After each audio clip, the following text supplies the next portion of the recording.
everybody, it's been a while. My name is Gabby Snyder, aka Simply Gabby, and I had the honor of playing about an hour and a half's worth of Pokemon Legends ZA a few weeks back. Thank you so much to Nintendo for the invitation.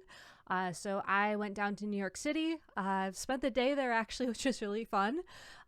Played the game, got to get really a good feel for all the different modes of play that the game's going to have to offer, and I'm now recording some thoughts on it. So I didn't really play any story beats, so if you're worried about spoilers, this video should be relatively spoiler free, unless you want to go in like completely blind, at which point I can't help you. I will be talking about how the controls feel. I will be talking about the battle system. I will be talking about like the different objectives and the different things you can do based off what I saw in the demo. So if you don't want to see any of that, this video is not for you. But if you're worried about, I don't know, whether or not, I'm trying to think of like a joke spoiler that would not sound like I know it, but I don't actually know it. Whether or not Pikachu turns blue, I won't tell you that. I have no idea. I don't think it will.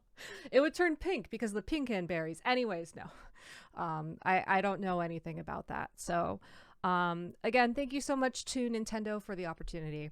So before I get into it, I do want to talk a little bit about my history with the Legends game, mostly Legends Arceus, because I think some people will be surprised to hear that that was actually one of my favorite Pokemon games that's come out in a long time.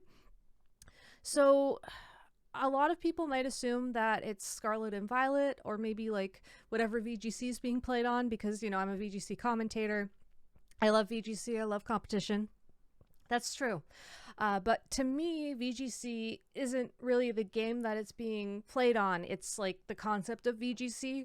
So we can have VGC on Scarlet and Violet. We can have VGC on Sword and Shield. And soon enough, we will have VGC on Champions. It's not necessarily like VGC is the game that is Scarlet and Violet. So having Legends Arceus be like a top tier Pokemon game for me, even though it has zero relevance to VGC whatsoever, other than like Ursaluna, I guess, and Hisuian Lilligant, it is like totally compatible. It just felt like a very fresh take on Pokemon. It was something that you could tell Game Freak took a lot of inspiration from Legends of Zelda Breath of the Wild, of course, but at the same time it just felt like they were having fun for the first time in a while when it came to the game. You know, you could roll around in the dust, which, yeah, okay. You could upset a giant alpha Pokemon and have them come attack you. Like, yeah, okay. You could get in way over your head and be running from this giant Parasect and then get knocked out and, you know, cry to your friends online, and then someone will get you your bag back and then you have your items. Like, it just was such a unique experience, with unique gameplay, unique controls, and a really unique story that it really drew me in. I could have gone without the isekai aspect. Not gonna lie, that caught me a little bit off guard. But I digress. You know, I guess they had to have some way to link it into the timeline or whatever people are doing with all the Pokemon game connections now. I don't even know. I don't try to think about that. So when they announced the sequel to the Legends series, being Legends ZA, I was very intrigued, because the fact that Legends Arceus was such a departure from the traditional Pokemon game formula, and because they were essentially taking that game and bringing it into what I would determine is the like modern Pokemon setting. You know, as we've seen in the trailers, there are holograms, there are, you know, shops, restaurants, technology, Rotom phones even. Like, there are all these things that we have come to see in games like Sword and Shield and Scarlet and Violet that indicate that the player character is relatively in the modern age, for lack of any other way to put it. And because of that, I was a little bit skeptical. Like, I know I'm gonna love this game, but at the same time, I was a little bit worried that it'd lose like the exploration aspect that really made Legends Arceus feel special to me. So going into this demo, I really wanted to see just how the game felt, not only from like a controls aspect, but also just from like, can I explore? Can I get in way over my head? Where are the guardrails? Like, what can I do? How can I like play this game in a way that maybe Pokemon doesn't necessarily anticipate? Since at the end of the day, that's what Legends Arceus let you do, and that's what I think really set it apart. So the first part of the demo, they just kind of dropped you off in a wild area. And they're like, have fun, which was fun, honestly. The wild area was a bit smaller than some of the wild areas that were featured in Legends Arceus, which does make sense. I mean, the city of Lumios overall like appears to be very grand based off of what we've seen in some of the publicly released trailers. We didn't really get to see much of it within the demo itself. So I was a little bit sad that, we didn't get to go out and really experience that. However, within the little area that we did get to experience, there was like a little river type area. You could climb up on the roofs. You could go into this like battle court and encounter Pokemon. So like there was variety there, and you really had to be like clever, using the holovator to go up to see what's on the rooftop, or finding the ladder that's kind of tucked away to go down, and then there's a pile of sludge in the way. How do you get that out of the way so you can go through that tunnel, and like that kind of stuff. So there was definitely an aspect of exploration there. I think what was more intriguing to me, honestly, was the alpha Pokemon that were present in this area. So I found a couple of alpha Pokemon. I'm only going to talk about my experience with two of them because, quite frankly, there was a third one that I just kind of ignored because it didn't offend me personally and I had no need for vengeance. So when I was first like running through this wild area, there was like a flower truck and like, I don't know, like a vendor stand or whatever. And next to this truck, there were a couple of Houndour. So I was like, oh, okay, Houndour. Like, they are kind of aggro. And they did indeed aggro on my character, which was fun. One of the hardest things to get used to in terms of controls was that you do have to like have your Pokemon out before you can signal it to attack. It's not like in Legends Arceus where you can like throw the Pokeball out immediately and then you trigger a battle. It's like you actually have the Pokemon on the field and then you can just go immediately into attacking mode. It's a very smooth transition, but as someone who's used to like, walking then encounter from years of Pokemon playing, it took a very long time for my brain to compute that. And then I was also worried that my Pokemon partner would like, trigger some of these interactions, but for the most part, they stuck pretty close to me. So I don't think that was necessarily a problem, but I look forward to being wrong on that and getting some really funny like Switch clips off of that when the game is fully released. But anyways, so these Houndours like see me and they start attacking and I'm like, okay, I will take them out. So I start fighting them and then all of a sudden I hear this like bigger roar. And then it's like, oh my god, what is that? And sure enough, there is an alpha Houndoom that heard me attacking the Houndour, who's running now to protect its pack. And I'm like, oh god, here we go again. And this Pokemon was severely overpowered relative to the Pokemon that I was given for the demo. And it invoked the sense of panic that I was looking for in this scenario.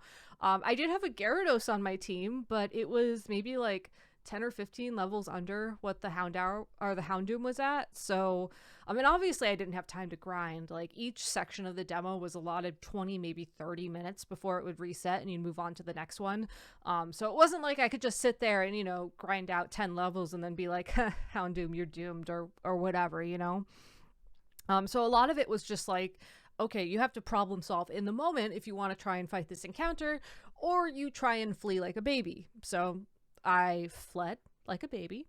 And then I eventually found myself on this rooftop, and lo and behold, there's an alpha Pikachu up there.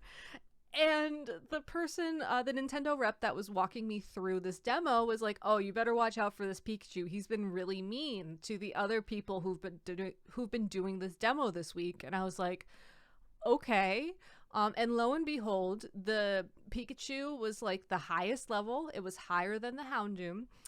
It aggroes immediately and it just starts attacking me. And it can like one hit everything in my party.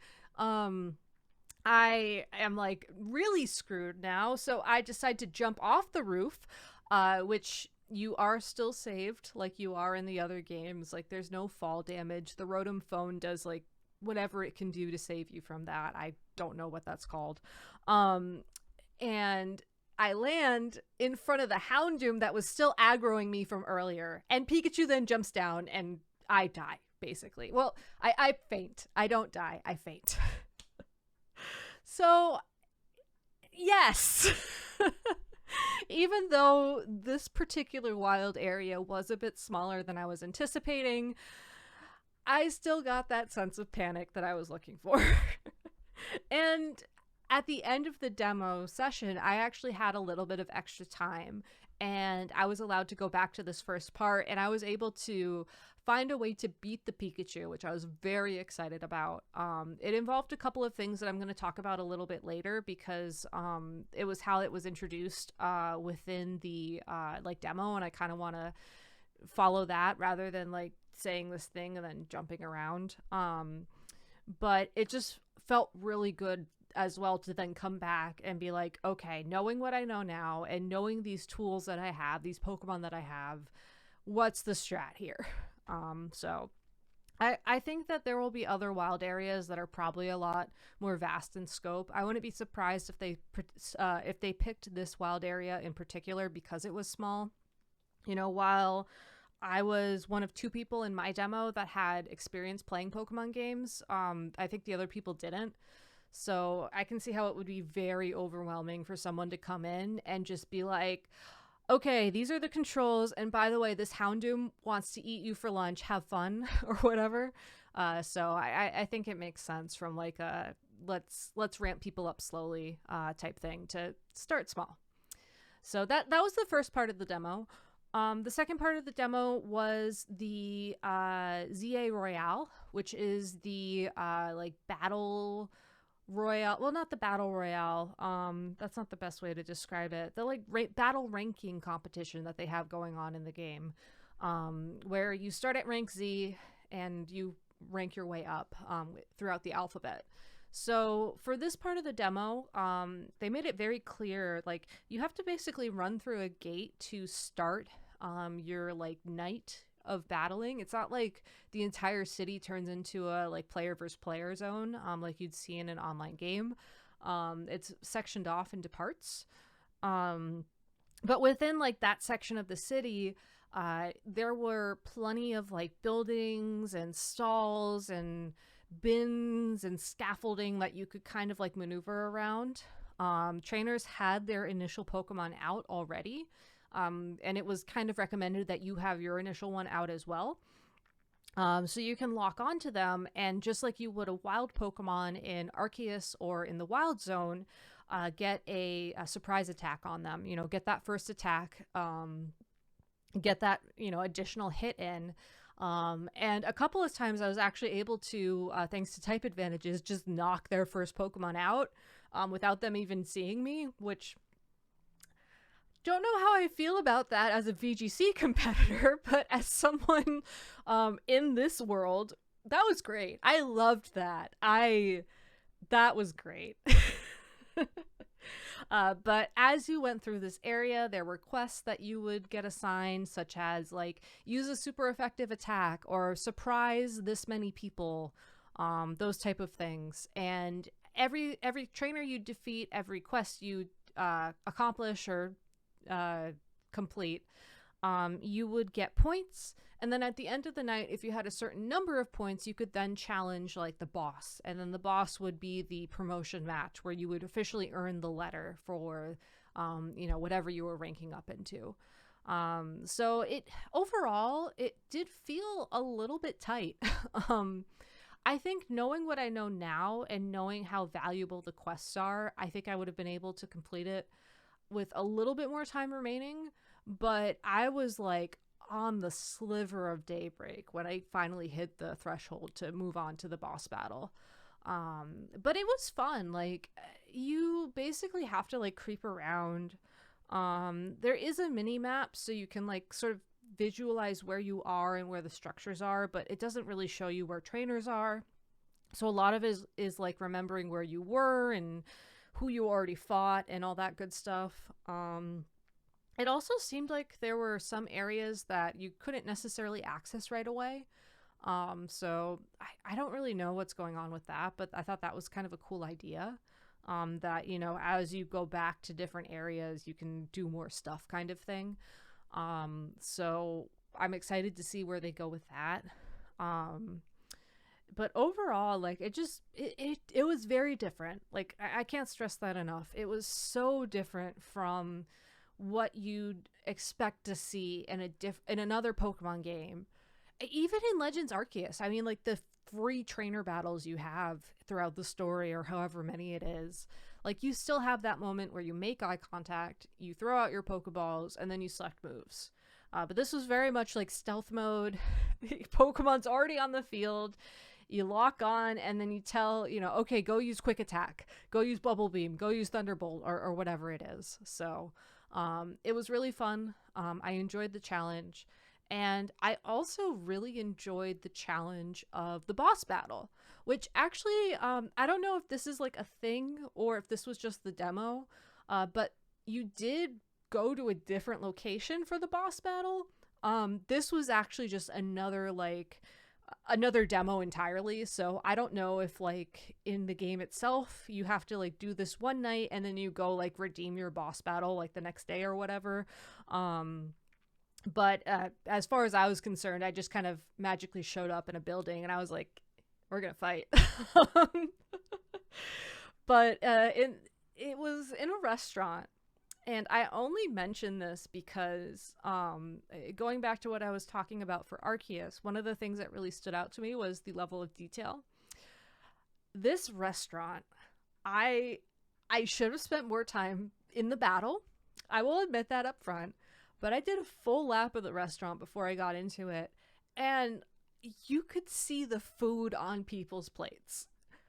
And I know that's like, if you're someone coming from like a PS5 or an Xbox, whatever, you're like, yeah, of course you could see the food on the plate. Like, come on, Gabby. Like, it's 2025. But as someone who's more used to Pokemon games, I just wasn't expecting that level of detail.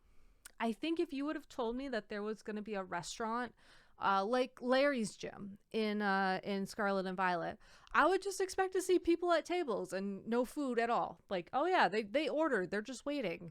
The owner of the restaurant's like fighting. Like, obviously they're not getting their food. But no, you could see the protein, which is probably just a lab synthetic protein, of course. You could see the vegetables. You could even see that there was a sauce that looked like a true French sauce. And it's just the little things, guys. It's the little things that just show that so much love and care was put into this game.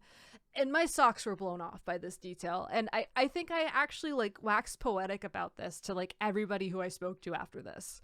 And I probably sounded insane. I will fully admit my insanity, but I firmly believe that if the developers, the 3D modelers, what have you, had time to add that detail in, that is such a good sign for the rest of the game.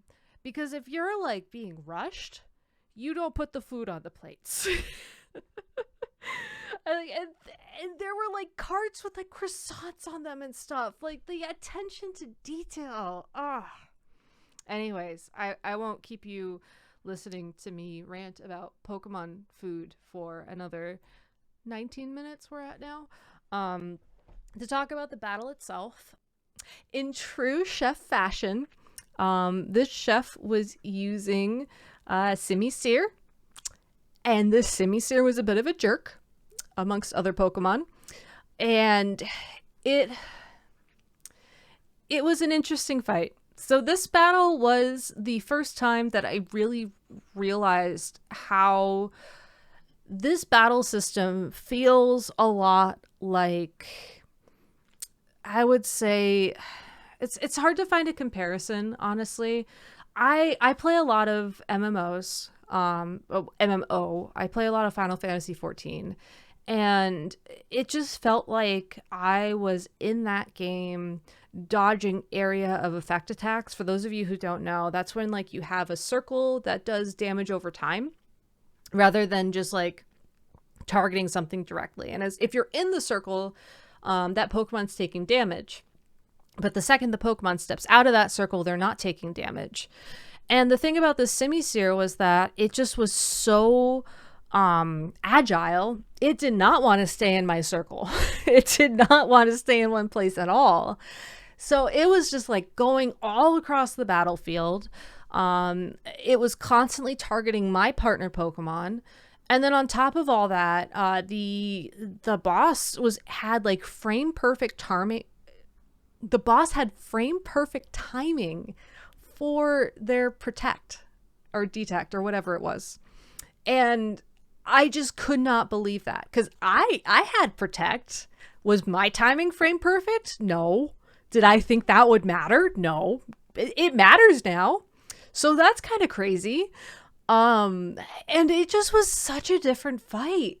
And it was fun. Like it felt like you were more involved. Like I wasn't thinking about strategy. I wasn't thinking about the pieces on the board and what I needed to do 5 turns from now to win the game. I was like, oh my God, there's this thing over here. I'm over here. Simisear is just coming for me like it wants to just burn my house down. It was very exciting. It was very fun. I think one of the things I struggled with the most was just learning positioning, honestly. Like, the computer was very comfortable knowing, like, if I run over here, Simisear is going to follow me. If I run over here, it'll go over here. And it just felt like it had that knowledge ingrained. I would hope that by the time I reach that point in the story on my own playthrough, I will also have that comfort when it comes to, you know, being able to position my Pokemon properly and being able to like keep the Simisear in the circle so it could take damage over time from my attack. But it was very challenging. It was very challenging. And I really enjoyed it. It felt very satisfying when I was able to win eventually. It was very close. I used a lot of potions. I don't normally like to use potions because it feels like it's one-sided. Though the computer was also using potions, so it was not one-sided. But it just was, it felt different. It felt like I won a boss battle in like a platforming type game more so than I took down the Elite Four and now I'm the champion kind of victory, if that makes any sense. So I really enjoyed it. I can't stress that enough. It was very different, but it was still very fun. And that kind of brings me to the last part of the demo, which if you're like checking off the things you'd expect to see, you might not be surprised to know that it was the battle against the Rogue Mega Evolution Pokemon. In the past, I think they've shown, maybe it was Mega Absol that was the Rogue Mega at Worlds. I can't remember. But for our demo, it was actually Mega Victory Bell, which, oh, the animations for it, it's so silly. I mean, it's huge, right? Like, I don't know if this is just like the rogueness that makes it big or if it's just that huge naturally. But like my character was like this big, and Victory Bell, he's a big boy, okay? Like if he actually wanted to squish me, he probably could have. But the whole point of this battle is that you basically have your Pokemon out, obviously.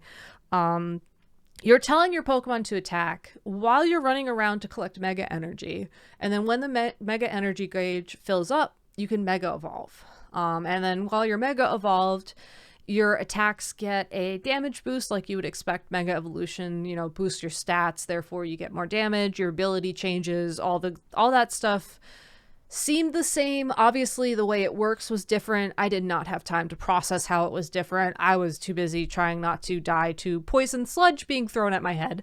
So that was fun. But that part felt very like what I would expect.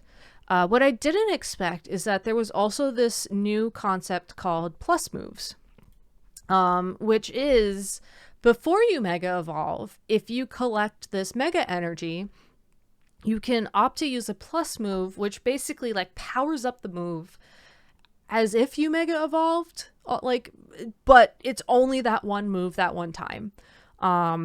It's probably not exactly that. Again, didn't have time to fully process the mechanic, but it did power up moves a lot. Like, it was plus moves that let me beat the Alpha Pikachu from all the way back at the beginning of the Tevo. And it just was a very interesting experience trying to balance, do I mega evolve? Do I plus move? How do I avoid these attacks? How do I get the mega energy? How do I tell my Pokemon where I want it to go? Different attacks have different ranges. So like, if you think Victory Bell is going to be throwing the poison like far away, you want it to be attacking close range. But if it's going to be like spinning around and spitting out poison really close by, you want your Pokemon to be using a ranged attack. You could also recall your Pokemon if you just want to get it out and you don't know what's going to happen. And all these options are viable. Like, this is all strategy that you can take in these battles.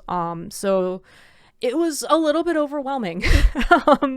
I never really got the hang of like recalling my Pokemon as a viable way of dodging.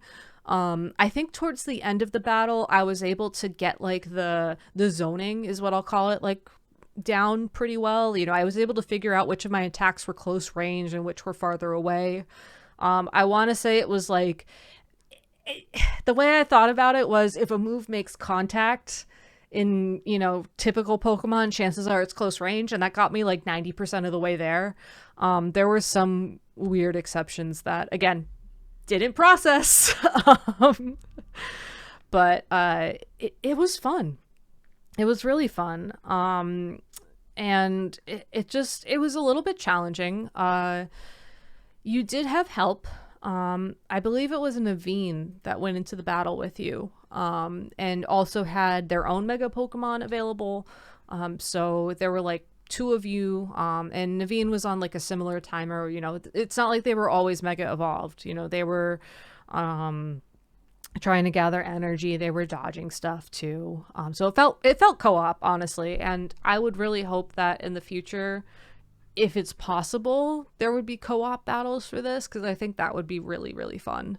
But no, overall, it was just a really good experience. I have a lot of hope for this game. Like, to summarize how I feel, I have a lot of hope. I think one of my biggest concerns with Pokemon long term, and this is something I've been saying for years, so you can probably dig up the receipts, is that Pokemon's always tried to do too much in a single game. And because of that, I think that a lot of times it just hasn't really been possible for a game to like really explore itself, really like dig down into the details, you know, like Sword and Shield, the wild area, really cool idea. Dynamax, really cool idea. Felt like we got a little time with it, but at the same time, it just felt like there was opportunity for more. Scarlet and Violet, terrestrialization, really cool mechanic. But at the same time, you know, there were things about that game that could have obviously had a little bit more pizzazz, is how I'll phrase it. But my impressions of Legends ZA so far, and honestly Legends Arceus as well, which is what I almost just said there, is that it has that.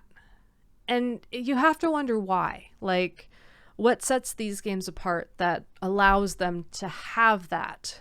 And I really do think it's just this freedom.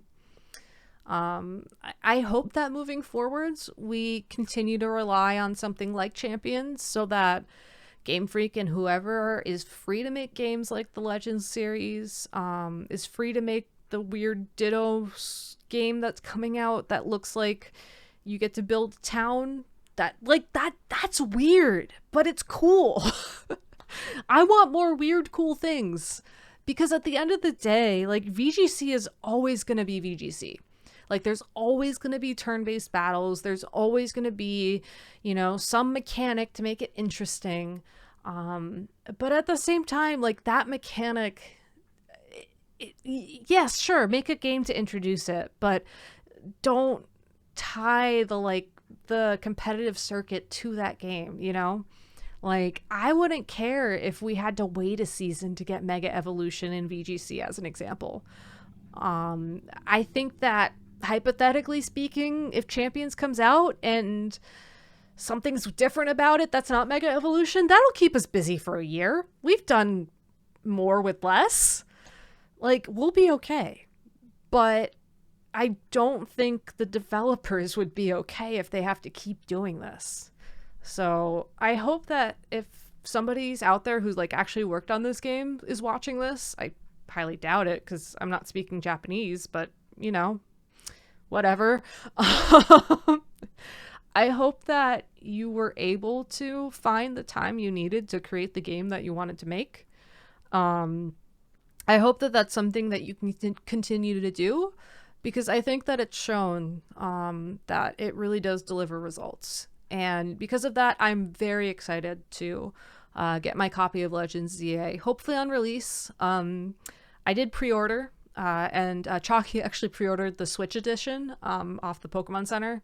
So that one probably won't show up for release. But worst case, we do have a Switch too, and I will probably just end up buying it again on the eShop because I am impatient. And I'm okay with that too. Like, I want to support Pokemon doing different things. I want to see different things. I like different. So yeah, let me know what you think. I know that there were a bunch of other creators invited to these demos, so I'm excited to hear other people's impressions. Obviously, this was about 30 minutes of me ranting, so I hope you found this interesting. If you do, I would say like, comment, and subscribe, but let's be real, I only upload here every so often. If you want to see where I'm really at, you can certainly like and comment, but I mostly post over on Blue Sky and occasionally on X. You can find all my event coverage and VGC stuff on there. And yeah, I will be definitely sharing my journey through Lumio City on those platforms, and I really look forward to sharing that with you. So thank you all so much for watching. I hope you have an amazing day. Remember to take care of yourselves and, do something nice for yourself. See ya.